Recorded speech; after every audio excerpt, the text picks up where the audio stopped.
So good morning, everyone. We're just going to give it a couple of seconds just to allow some more people to join, and then we will begin.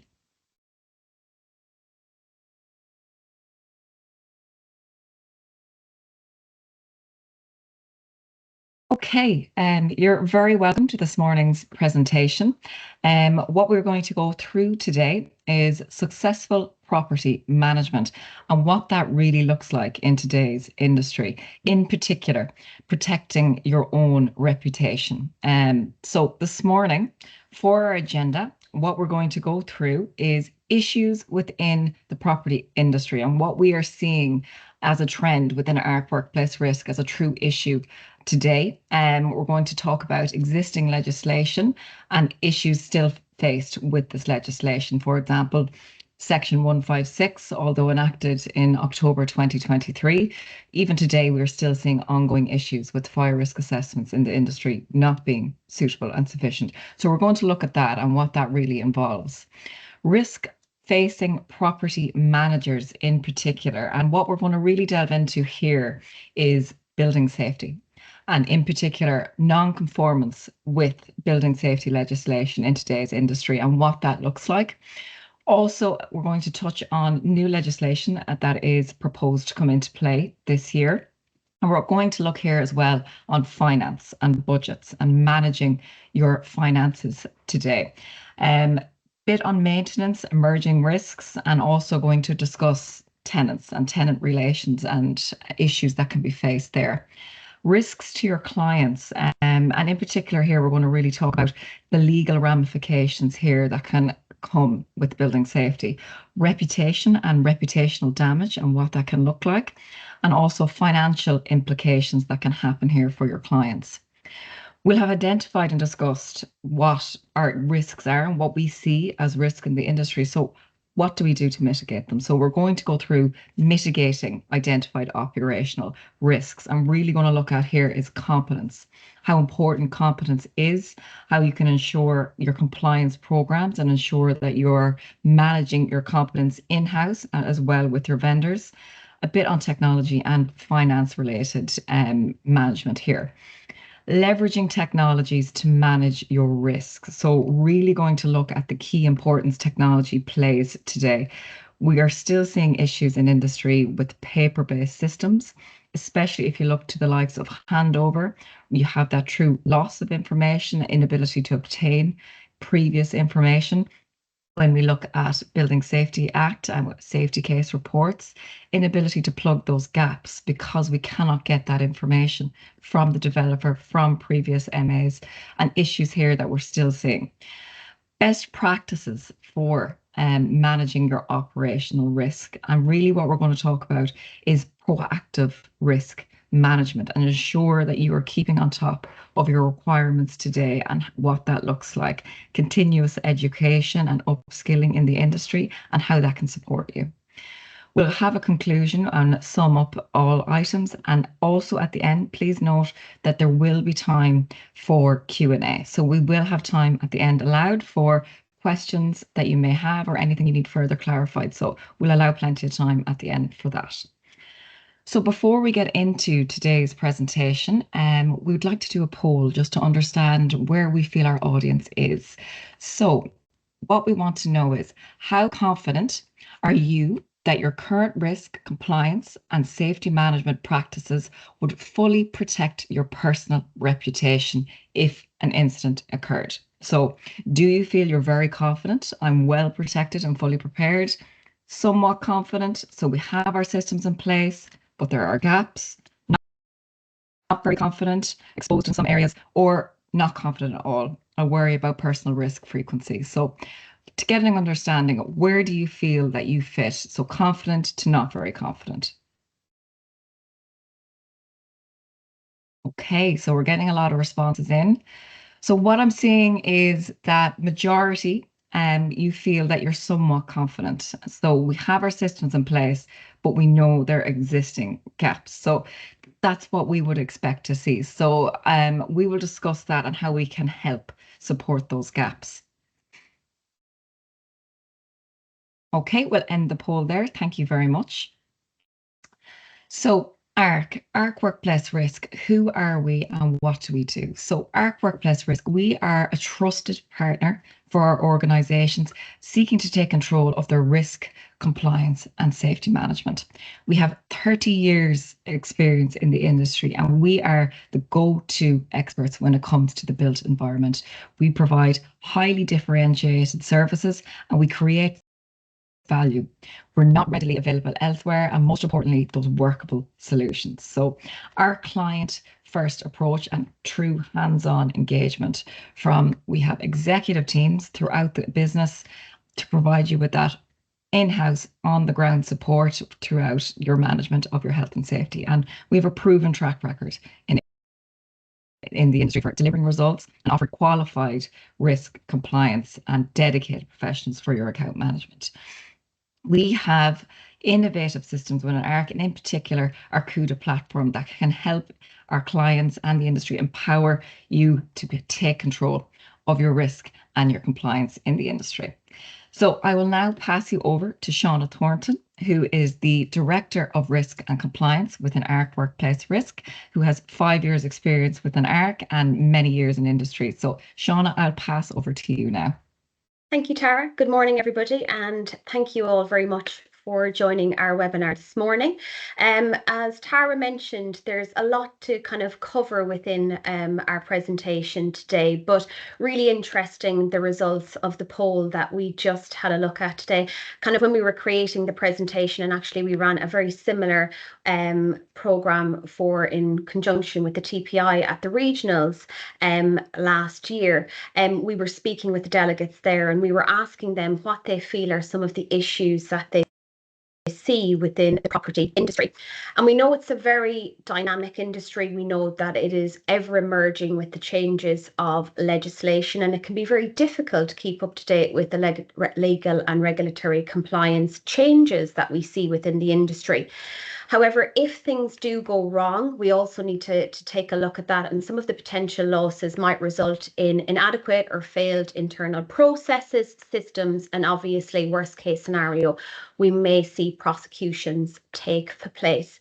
So as we take a look kind of at the presentation today, some of the things, as Tara mentioned at the very beginning, that we're going to take a look at are legal and regulatory compliance breaches. Really interesting, as Tara mentioned, that even from it came into force in October 23, Section 156 is still something that we see as a problem within our industry. Now, we know from the changes to the fire safety order, the incoming and when it came into place, the Fire Safety England regulations and obviously the Building Safety Act, there has been ever changes and requirements to our fire risk assessments. But one of the things that Section 156 took a look at was obviously that we asked for not just significant findings to be documented within your fire risk assessment, but that all arrangements and all findings were to be documented within your fire risk assessments. To this day, we are still finding issues with fire risk assessments in the industry. As part of our Building Safety Act team, for those buildings that are in scope currently for the BSA, so buildings over 80 metres or 7 floors and above, our BSA team are still having fire risk assessments that have not been completed by Ark submitted to be included, obviously, within their safety case reports. And they are finding that there are still fire risk assessments that are noting just significant findings. Now, we know this is a breach, and we know that the BSR are picking up on this. When it comes to the submission of your safety case reports, we are advising you that you will need to review and complete a new fire risk assessment.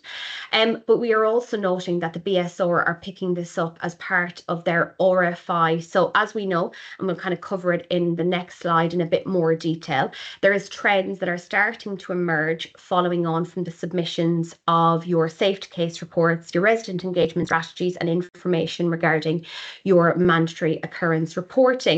And we know that the regulator will ask you to supply further information through that RFI process, which allows you 7 days in which to submit additional documentation.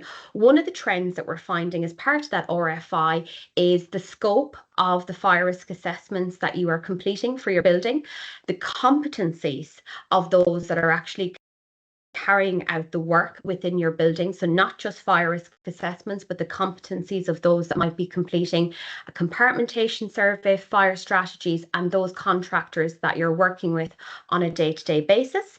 But they're also looking at actually the quality of those documents as well. And it really is quite surprising when we know that Section 156 has come into play since October. We are still seeing those kind of fire risk assessments that are not following the basic requirements within the industry. We're going to take a look at financial mismanagement. So obviously delays in repairs, tenant issues, billing errors that you might face, which can also have a knock-on effect for relationship failures. So as we know, it can be incredibly difficult to manage relationships within the property industry. Obviously, budgeting increased in service charges can be a problem. We have a number of reporting currently happening within the industry as well. Even just last year, the BBC released two very prominent documentaries with regards to leasehold, and one being with regards to increases in service charge. And that can add to the noise that surrounds the property industry. But we'll also take a look at the other dynamics within the property sector. So working PAPs, working with responsible persons within the buildings, RMC's right to manage, heavily reliant on those managing agents, but also a breakdown of communication between potentially PAPs and other responsible persons or social housing.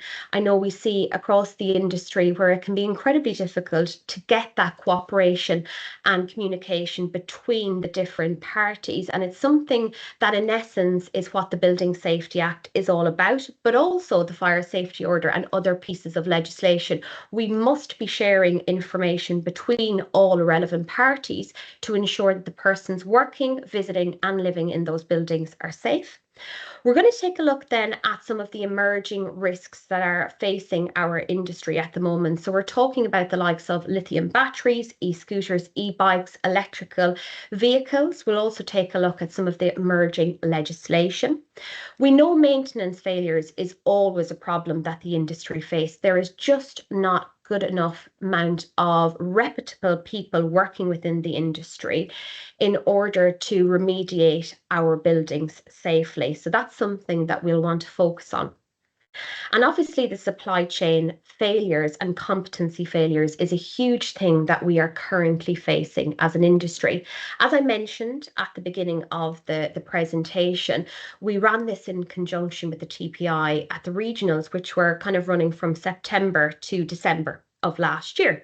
And one of the things that was emerging around that time was the issues surrounding companies utilising and completing external wall surveys under PAS 9980.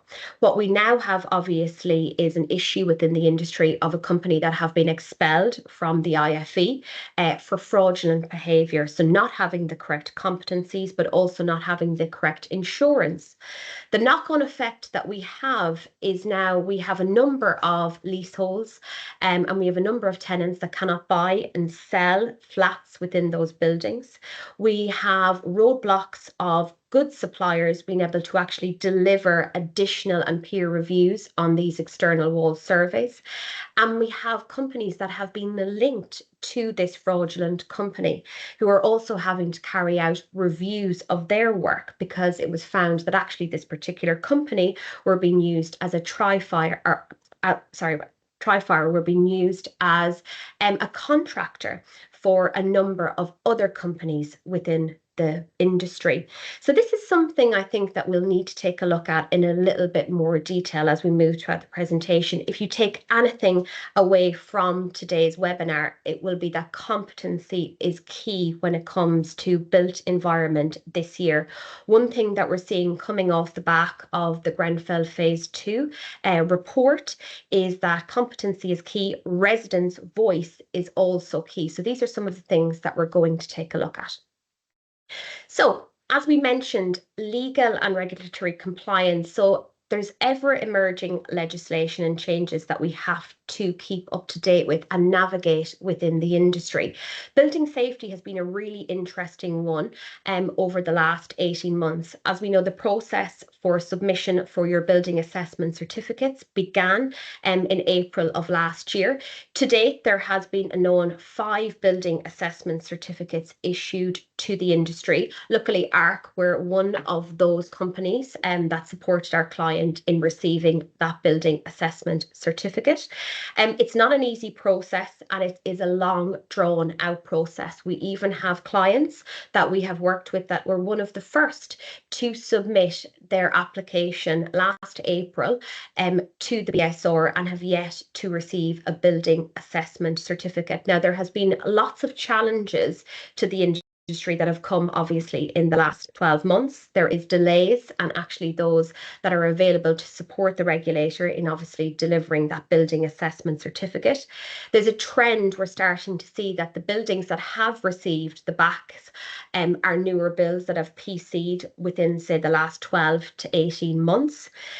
There was a very infamous freedom of information that was requested within the industry a number of weeks ago, which actually found that on average it was taking the regulator up to 123 hours in which to review each building assessment certificate, which is quite scary. And if we apply the 144 per hour application that they will charge you in which to review that particular application, we are seeing an average of about £17,000 per building that you may have to pay the regulator in which to receive that building assessment certificate. Other issues that we are seeing is that the invoicing for coming to the PAP from the regulator is not very clear. It is not outlining the type of invoicing that's required or which building it is being referred to. Now, I know there has been feedback delivered by the TPI to the regulator to ensure that we are able to know exactly what is being invoiced and for what particular building, but that's really interesting, and again kind of shows the difficulty in which we have if even the invoicing is not suitable and sufficient. As we know, there is a number of RFIs that you may have to submit to the regulator within that 7-day process. And typically what they're looking at here is for additional documentation. So any of the claims that you have made within that safety case report, they are wanting to see that you have additional documentation, but that you are acting promptly and taking prompt action under Section 84 of the Building Safety Act to those items that have been identified within your safety case reports. That's incredibly important. Also within the Building Safety Act, what we are finding, and it was something that Ark were very kind of prominent about when we were talking with our clients even last year, was structural safety. So as we know under Section 83, you have to assess fire, structure, and obviously others that might be prescribed matters. And structural safety is a huge element that we need to be considering. What we are finding at the moment is that there is a number of those buildings that cannot receive a BAC at the moment because they do not have a structural risk assessment in place. Even as early of Christmas of last year, one of our clients was actually looking to probably be one of the earliest receivers of a BAC application, and they were queried as to why they did not assess the current condition of the structure of that particular building. So these are some of the trends that we're seeing, and we know now that actually for certain buildings you are going to have that structural risk assessment in place. More often than not, we see this as a requirement, so we have been working very closely with our clients to ensure that actually they have this document in place in order to receive that building assessment certificate. We also see new and emerging legislation. So one of the pieces of legislation that ascended on the 3rd of April was the Terrorism Protection of Premises Act, so Martin's Law. Now we are going to be doing a brand new webinar in the coming weeks on that, so keep tuned. David Hills, our Senior Technical Director, will be taking you through all of the new pieces of kind of that particular Martin's Law that you need to be aware of. We know also that we're going to have to be looking at person-centred fire risk assessments for this particular buildings, and we need to be considering that resident's voice, which is incredibly important. Other things that we need to be looking at, it is something again that's emerging off the back of the Building Safety Act, is contravention notices. So we are seeing risks of non-compliance and its repercussions coming in off the back of the Building Safety Act. What we're finding and kind of what people are talking about is in the industry is that there are a number of PAPs who are receiving contravention notices for not assessing either structure or fire risk adequately within their safety case report. Other items to mention is that if you have submitted a building assessment certificate to the regulator last year, they are not expecting no movement on that particular safety case report. And what I mean by that is it's very similar to a fire risk assessment. It's a living document. And what we would be expecting to see is anything that has been identified at the back of your safety case report, potentially within an action plan, should be managed.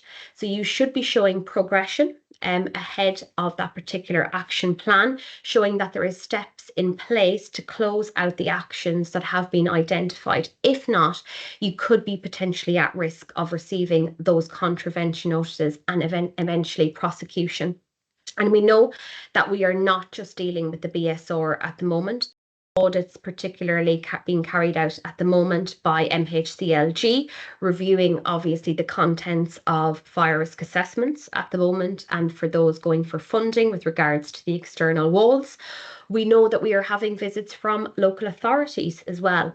I was on site yesterday with a particular client who were having a visit from a local authority, in particular the City of London, and they were looking at not only the external wall but also what was happening within that building as well. So there's lots of different bodies that we're having to deal with on top of obviously your local fire service as well. So it's incredibly complex to be able to deal with all of this, and it links absolutely back to the fact that everybody is incredibly time poor when it comes to residential management. So you need to be aligning yourself with good working bodies, good contractors, in order to support you through these risks that you may be facing. Other issues that we can see happening, particularly if it is an RTM or an RMC, is that the managing agents working with these particular PAPs are being heavily relied on to understand the legislation, understand the Building Safety Act, fire safety and health and safety in incredible detail. So when the Building Safety Act bill was being discussed, obviously one of the roles that was considered, that was withdrawn, was the Building Safety Manager role. And now what we're finding is RMCs and RTMs are heavily reliant on those managing agents in which to support them through that building assessment certificate, which is incredibly difficult, obviously, to manage. One of the things that we do obviously want you to consider and be aware of is selecting the right service, but also choosing the correct contractor that is competent in which to do the work. Obviously, we mentioned at the beginning of the presentation the current issues that are being held with regards to external walls. But we know that there is also an incoming PAS 8674 for the competencies of fire risk assessors that you need to be considering as well. As part of the Grenfell Phase 2 inquiry, that were all accepted, the recommendations by governments, a few of the things that they looked at, as I mentioned, was residents' voice, but the other was with regards to competencies. So what we have seen within Ark is a huge increase of our clients requesting for copies of our competency matrices and to understand the competencies of the fire risk assessors that are working within their buildings. Now, luckily within Ark, we are always ahead of the game, and we have our consultants aligned with a particular body in which to show their competencies, and we can provide that information to our clients very easily. But this is something that you need to be deciding. So as a property manager, as a building manager and a facilities manager, one of the things to be considering here is cheaper is not always better. And what we've found, the cheaper option can leave our clients and can leave those within the industry at greater risk further down the line. Sometimes, particularly for RMCs and RTMs, we can see that they can be a little bit short-sighted with the decisions. It's about saving money now, obviously because service charge might be increasing, but you need to be thinking of the long game ahead. You need to be thinking about the type of persons that you are working with. Do they have the correct competencies? Have they got the skills, the knowledge, the experience, and the behaviours in which to assess and work on your buildings? But also, do they have the correct insurance to be able to protect you in actually if something does go wrong? And that's incredibly important. And if the external wall scandal has taught us anything, it is to choose the correct contractors with the correct competencies. Other issues that we can see within our industry, obviously from working with all of our different clients, but also attending leasehold conferences and working very closely with the TPI, is that there are problems with regards to financial mismanagement. So we know that this current industry is not regulated. It's something I know that the TPI and good managing agents have called for a very long time, is to regulate the property management industry. And that will be to try and get rid of those people working within the industry that are fraudulently increasing service charge beyond the required amount in order to try and maybe embezzle money. We know there will always be potentially budgeting and cash flow issues. One of the kind of current trends that we are seeing within the industry at the moment is that there are a number of companies or PAPs that have not set aside enough funding in which to pay for their building assessment certificate. As I mentioned, on average, we might be looking between 11 to 17 or maybe greater for a very, very complex building, £1,000 in which to receive that building assessment certificate. If you have not budgeted for that, it will be incredibly difficult in which to receive that building assessment certificate. So this is one of the issues that we are starting to see. Another might be if a building needs to move into interim measures. So if you have had potentially a fire engineer or a fire risk assessor on site and they have deemed that the building no longer protected, obviously if we're talking about a high-rise building, can no longer stay with a stay put strategy and it must move to potentially a simultaneous evacuation. One of the interim measures that we might need to consider is a fire watch or a waking watch. And as we know, these can be incredibly expensive and sometimes not the best option, but it might be the only option on hand, particularly if we're looking to ensure that life safety is the most important thing that we're looking at in that building. So it can be incredibly difficult to obviously have funding available for that if you are not applying for any funding or if there is no pledges available for that particular building. So again, other problems that we can see. As I mentioned, the tenant and client relations can be incredibly difficult. And I think one of the trends that we found, particularly for buildings over 18 metres, was your resident engagement strategy. Now, we saw within the industry some really good resident engagement strategies, but we've also saw some really poor resident engagement strategies. And what we find when we see RFIs coming back, not only for our own, but obviously as we start to share this information throughout the industry a little bit more, is that the regulator is heavily focused on that cooperation, collaboration with your residents. So they don't want you to tell them how to communicate. They really want to see that engagement taking place. So the type of questions they are asking is how you are holding client meetings, how frequently are those client meetings take place, what is the demographic within your buildings, has the demographic changed since you have issued that building assessment certificate application.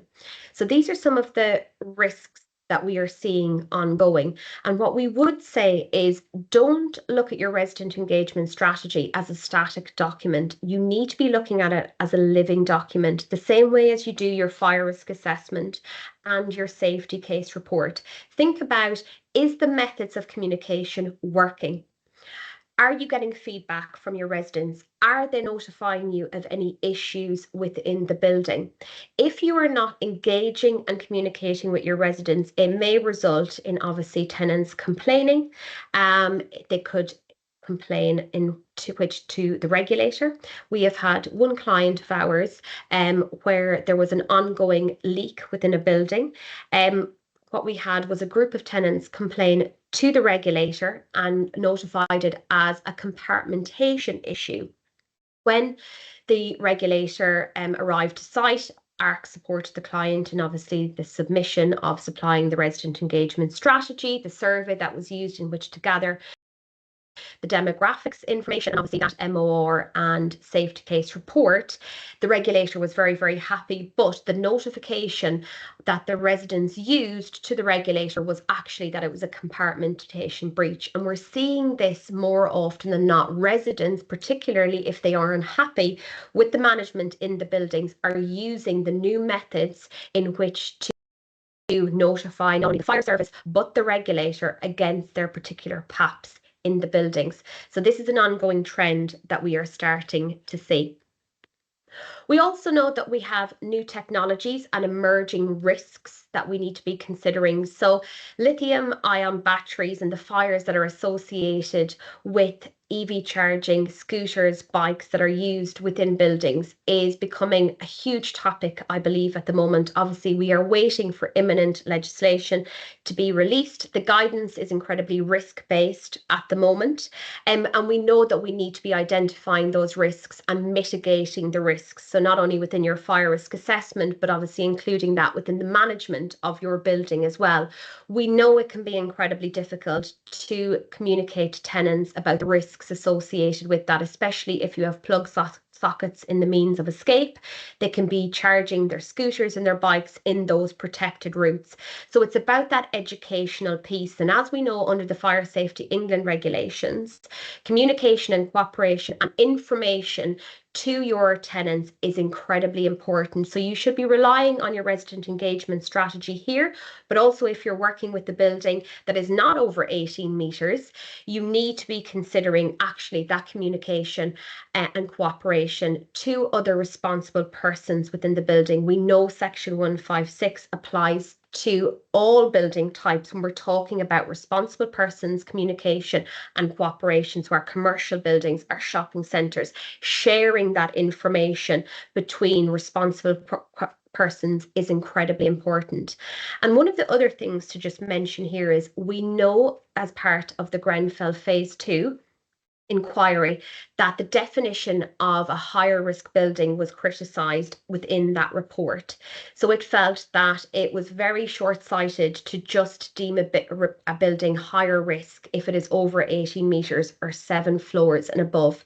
So one of the things that we are expecting to emerge will be a review of that definition of the higher risk buildings, also looking at those that might be deemed vulnerable within the building and linking to that person-centric assessments, PEEPs and those sort of things, but also looking at, are they considering dropping down the height of that as well? So looking at between maybe 11 to 18 metres as well. So all things to consider, all potentially emerging risks. As I mentioned, I was on site yesterday with a particular enforcement officer, and one of the things that he was completing while on site was actually speaking with site staff, and he was engaging with site staff, asking them were they aware of the current strategy within the building.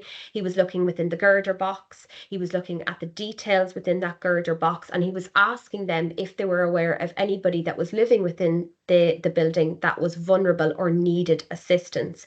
So this is something I believe we're going to see an increase of, is that engagement with site staff. Are they aware of the current strategies?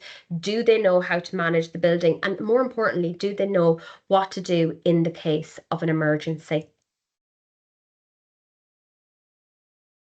So other key risks that we are facing within the industry is delay in responding to maintenance issues. And as I mentioned, we were at the regionals with the TPI last year. And one of the kind of more surprising items we were kind of talking about was the delays with regards to maintenance issues. And this was being able to select qualified vendors that were available in which to do the work in a reputable time, really, to be honest. And I think the problem we are seeing as an industry is those that are competent and those that we would want you to select in which to carry out the works are not available for incredibly long time frames, because the industry is saturated with having to maintain and manage and actually get these maintenance completed on buildings. As we know, for buildings that are within the higher risk building scope at the moment, if remediation is required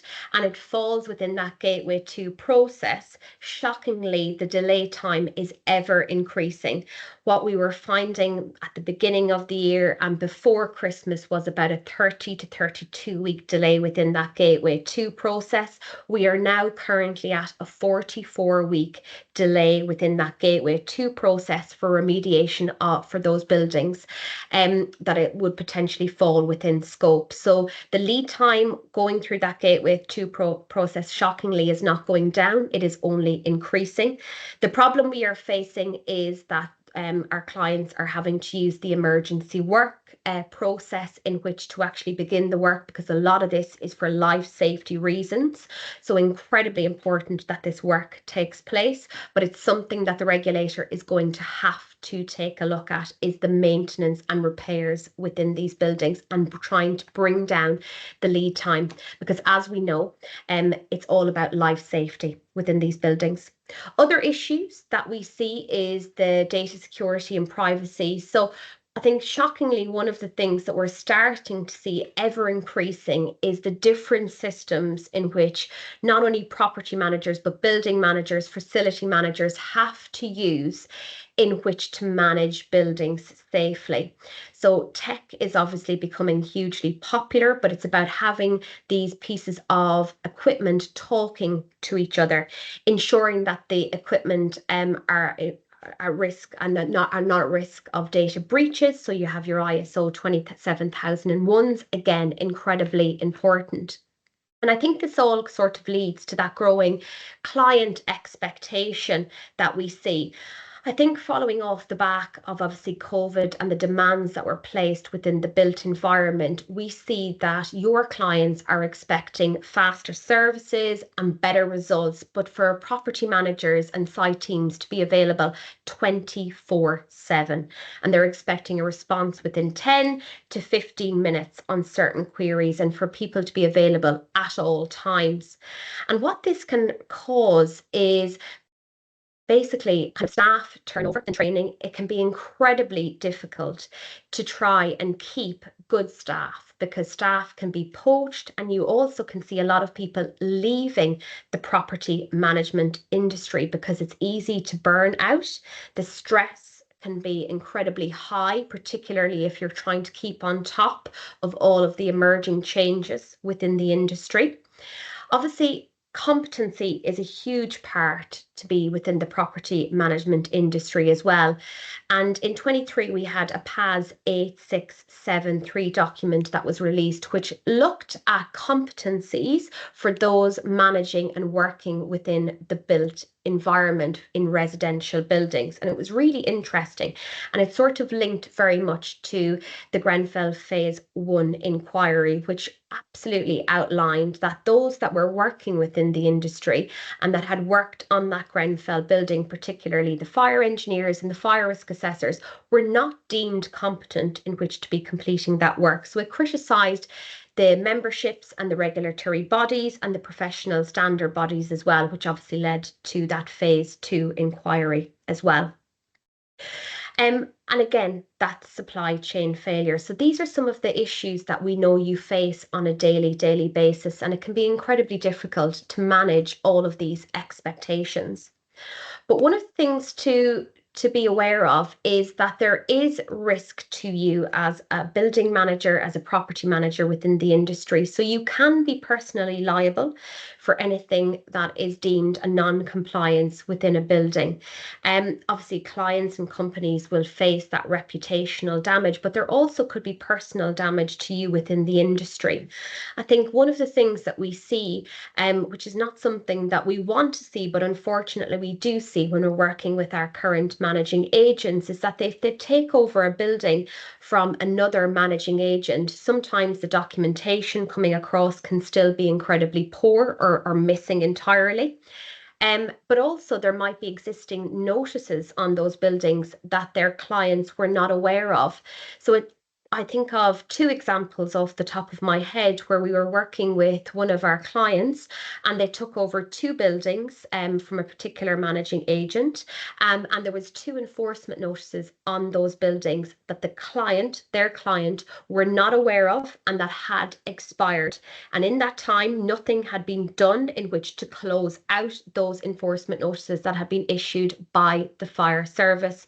So as you can imagine, there was a quick meeting that had to take place with the managing agent and us at Ark, in which to kind of assure the client, but also assure the fire service that we were working alongside this MA and the client in which to close out the actions that had been identified within the notice, even though it had expired. So to be fair to the fire service, they were very understanding, but these are the kind of things that you need to be thinking about. Is it reputational damage for you as a property manager, but also are you putting your client and your company at risk? It's incredibly important that you're sharing that type of information with your company and with your client. If your building gets a notice, don't put your head in the sand. Talk about it, reach out to the competent persons that you might be working with, and they'll be able to offer you support. We know stress and burnout is a huge issue within the industry. And when I attended the Leasehold conference a few weeks ago, there was a really brilliant presentation talking about the types of stress and burnout that actually property managers can face and building managers. And it was giving really good guidelines in which to control and manage these kind of risks. What I think, though, is that there is a huge shift within the industry. And I do think managing agents and companies are putting mental health and well-being at the foreground and trying to offer additional support to staff in which to reduce that risk of stress and burnout, and trying to kind of explain to their clients that they may not reply within that immediate 10 to 15 minutes if it's not an immediate risk, to try and manage expectations more importantly. And that's incredibly important in which to try and keep good staff within the industry. Risk to clients is something that you're all aware of, I think, and it's something that we're seeing happening more often than not, really, where there can be obviously legal exposure. There can be risk of financial losses, but I think some of the big thing that can happen here is reputational damage. As we know, anything that is happening currently within the property sector is very topical. As we mentioned at the beginning of the presentation, it can be picked up by news bodies and can be part of documentaries. So we know this is something that we will be talking about. So if we find, particularly where we have buildings that are over 18 metres, there are a lot of clients having resident forums that are talking and sharing this kind of information. You have seen companies potentially rebranding within the industry, but I don't think this works anymore. Information when it comes to problems with funding, where we actually see problems with buildings, maintenance, management of the buildings, persons are being held accountable. And I think a really interesting shift that we heard at the ARL conference a number of weeks ago was actually that even the developers who might now be coming through the new gateway process, they cannot wash their hands of the situations as maybe they previously would have done by handing that accountability over to the owner or the freehold of the building. They are having to supply incredible golden thread information that can be handed over as part of that gateway 2 process to that gateway 3 management process. So incredibly important to know that actually the accountability is happening. The purpose of that Grenfell inquiries was to stop that web of blaming that was happening, where nobody was taking accountability of the issues that had happened within that particular building. So this, what we are starting to see, is a change happening within the industry for the better, in my opinion. So we've talked a lot about the risks that you might be facing and some of the problems, but now we need to take a look at what we can do in which to mitigate those risks. So one of the things that we would recommend is trying to align yourself with kind of government bodies, but also align yourself with the likes of, say, the TPI. They have an incredible website called the Building Safety Hub, which is free, that offers training. Some of the training is free within that. Now you can, obviously, depending on your membership, attend different types of training, but it is tailored CPD sessions that you can adhere to and actually get use of. So that's the Building Safety Hub. So we would say try and align yourself to companies like that. Attending conferences and forums, again, incredibly important. And obviously, if you have the likes of webinars that you see Ark are completing, attend those too.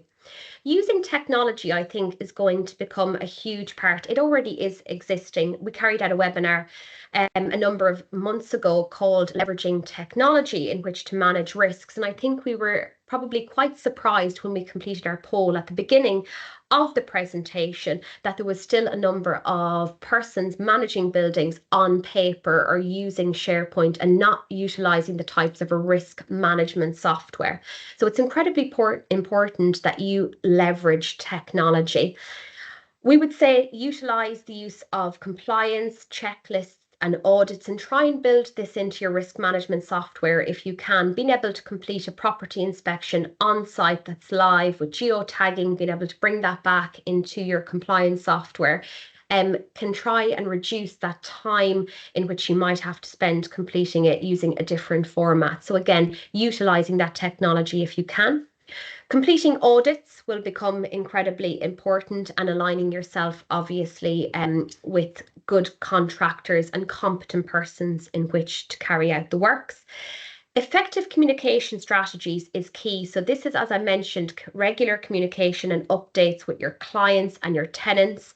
Looking at your resident engagement as a living document, not something that is static. So making sure that actually the strategy that was initially implemented within the building last year is working, and that your documentation is clear and that all parties are in agreement with this. I think when I see potentially a building having to change a strategy, or even worse, potentially having to decant a building, one of the things I can see working incredibly well is when all parties work together. And I think in which to manage a building safety, that needs to happen. So the developer working with the owner, working with the managing agent, working with the whatever enforcement body they're dealing with, but also working with their fire engineers and their competent persons, sharing that information and making sure those documentations are up to date. That's when property management works really well together. And it's important that all of that information is shared and held and up to date. We've talked a lot about competency, so I'm not going to go through it again. But as I mentioned, if you take anything away from today, this year is all going to be about competency and ensuring that those that you're working with are competent. So getting to the last few slides now, as we mentioned, leveraging technology. So there is benefits, obviously, to using a risk management software. And the benefits of this is that you're able to track your compliance, your maintenance, and your management. So one of the things we see for the benefits of our clients, they use CUDA, is that they are able to look back over the history of the management of that building. So one of the things we see them do really well is manage their risks within the system. So that's incredibly important. They're taking actions promptly, they're managing the risks safely, they have a very clear program in place, the actions are updated into the platform, and they're able to provide that then not only to the regulator, they're able to provide those updates to the residents, but they're also able to provide it to the fire service as well. It's tracked, you have your history of who's uploaded and implemented those changes to the risks within the system. We have some of our clients that monitor their notices that they might get from the fire service within CUDA as well. Again, that really shows proactiveness to the fire service, and they love that they're able to track it live within the system. You can complete, obviously, your inspections within a risk management software, again, trying to save time where you possibly can. And one of the things that we're going to see is that these systems have to start talking to each other. Over the last 12 months, we've seen a huge increase in resident engagement. apps being used in which to communicate with residents?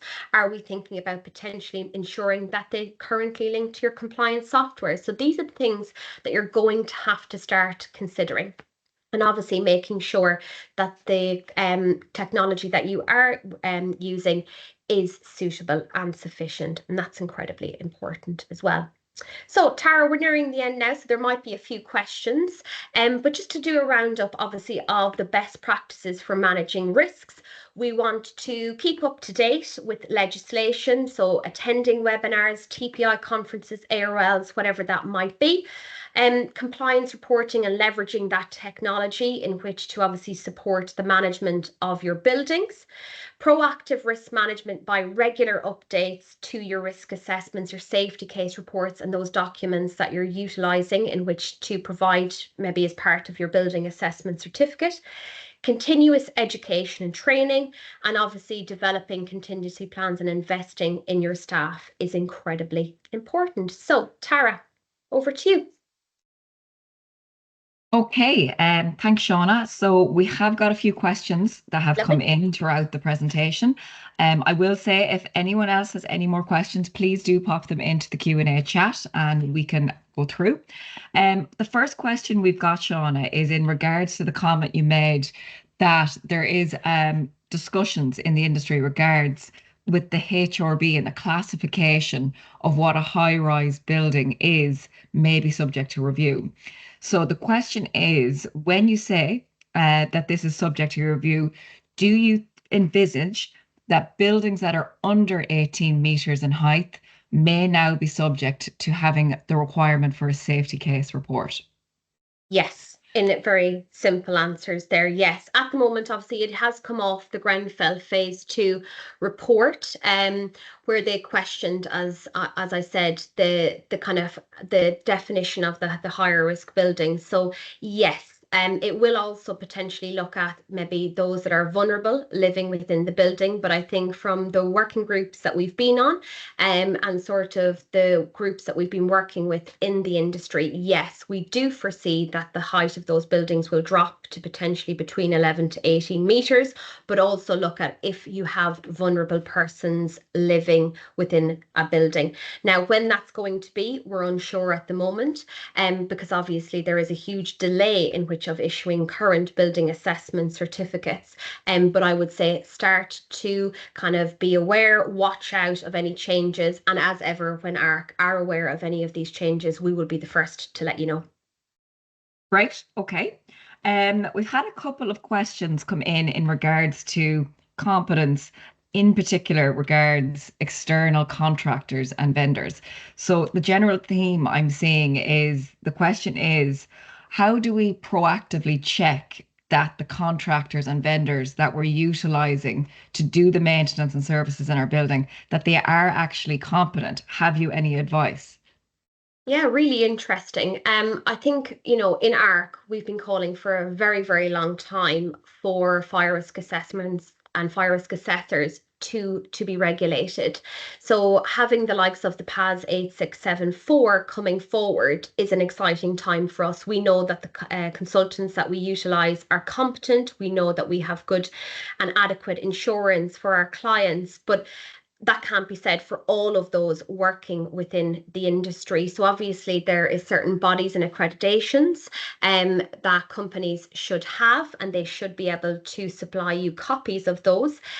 You can lean on those PAS 8671, 72 and 73 documents as well, which will outline to you how you select your contractors, your competencies.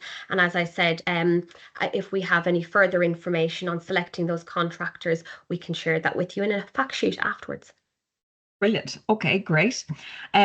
We have had a few more questions come in, and it's in particular to, I'm assuming, clients that have buildings in scope for the Building Safety Act in regards to the charging system and I suppose lack of. So the kind of general consensus I'm seeing here is, do you, in your professional opinion, envision that the BSR will bring out a guideline of costs, as currently finance and budgeting for this is incredibly difficult, as I can see from the questions?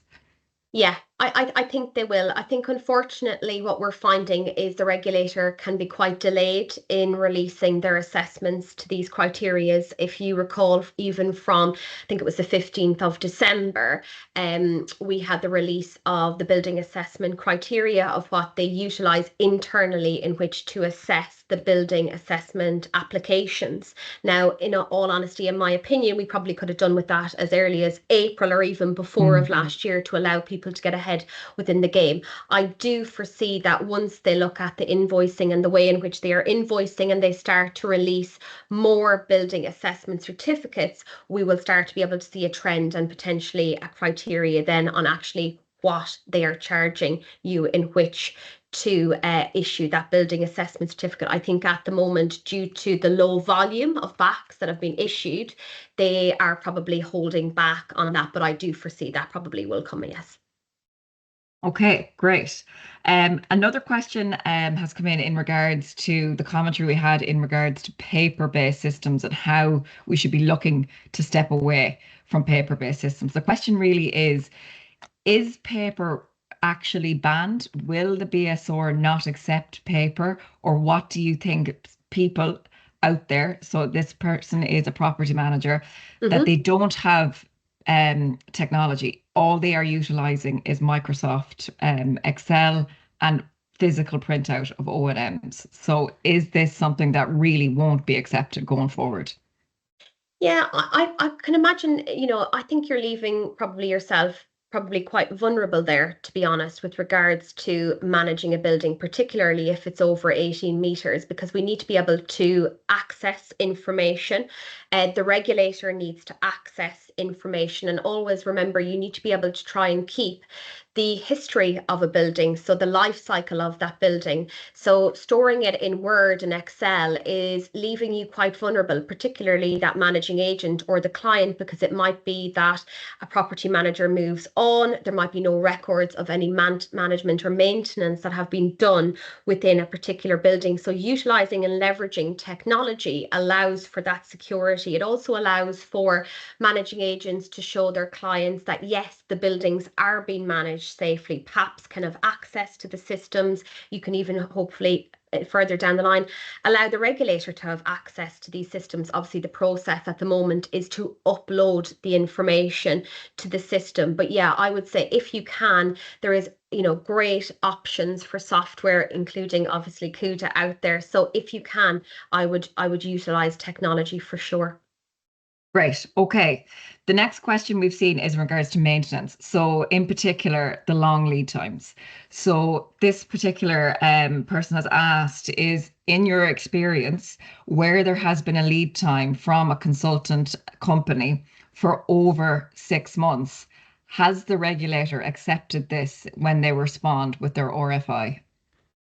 Oh, that's really interesting. I don't know why there would be a delay of up to 6 months on a contractor. I could only see it's potentially to do with an external wall or maybe rig testing or something like that, or maybe remediation within a building. I have not had or come across that experience with the regulator. What I have found with them is they want you to be very clear that anything that has been identified within your action plan, that you have a very clear program in place. So if you believe that it will take 6 months in which to complete maybe the fire door remediation or compartmentation, it's just to explain this to them as to why there might be that delay.